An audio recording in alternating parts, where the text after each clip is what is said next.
In this best-selling t-shirt design course, we will work with Adobe Illustrator CC.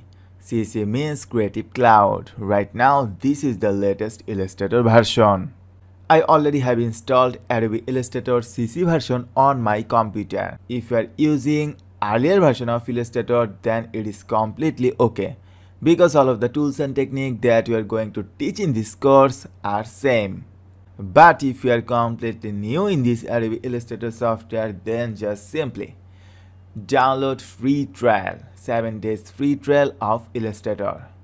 To do this, just open up your browser and in Google search for Adobe Illustrator CC 7 days free trial, then hit enter. After that, just open up the first link. Now here you can see Illustrator offers 7 days free trial.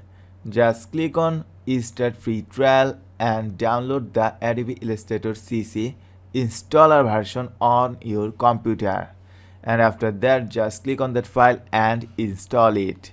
Actually, in this way, you can easily work with Adobe Illustrator with 7 days free trial. Alright.